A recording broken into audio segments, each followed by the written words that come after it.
Thank you, Mr. Chairman and members of the committee, for this laying out House Bill 256. It's a very important bill. This bill addresses a deeply concerning and growing problem at our southern border: the use of children by adults fraudulently claiming to be family members in order to manipulate immigration policies. In response to House Bill 256, it authorizes the Department of Public Safety to enter into an agreement with the U.S. Department of Homeland Security to conduct rapid DNA testing of individuals crossing the Texas-Mexico border, but only when there is reasonable suspicion that a claimed parent-child relationship is fraudulent. This is not a new concept. In fact, a federal pilot program was conducted by ICE starting in 2019, and it revealed that 30% of suspected family units tested were not biologically related. Rapid DNA testing has proven to be an effective tool in both protecting children from being trafficked and in identifying fraudulent migration schemes.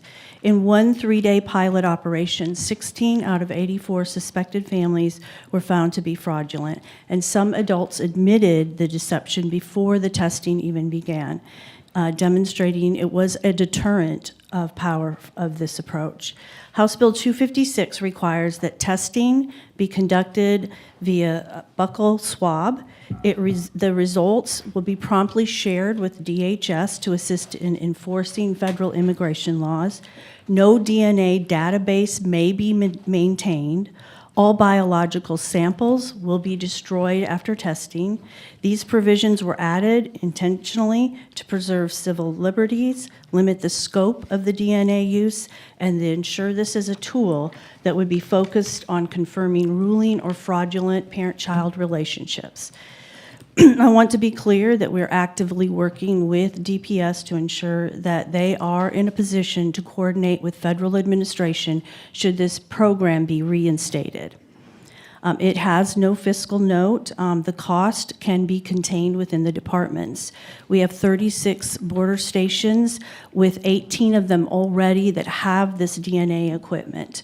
And I will absolutely accept an amendment that seeks to have federal reimbursement for any cost of the program.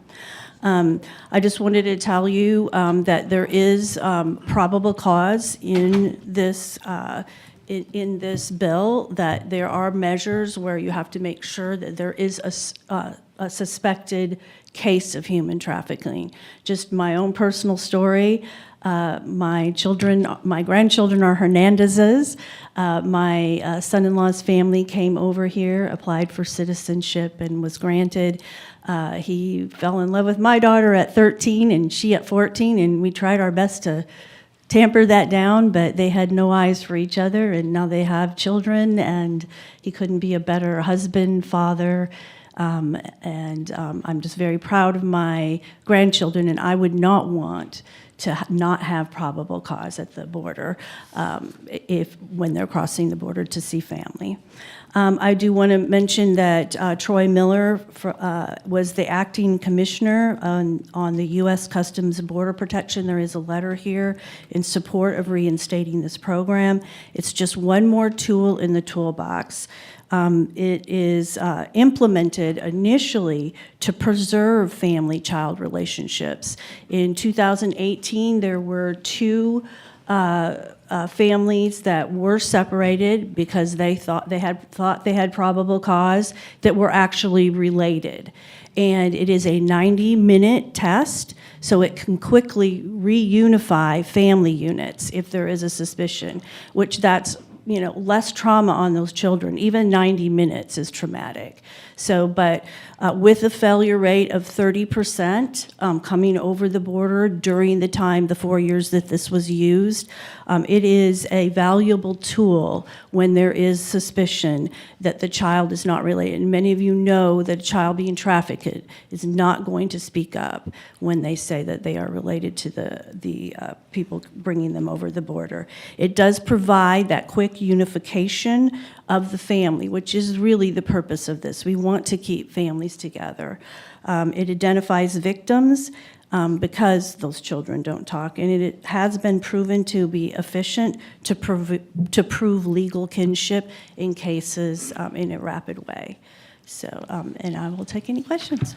All right, members, are questions of the representative at this time?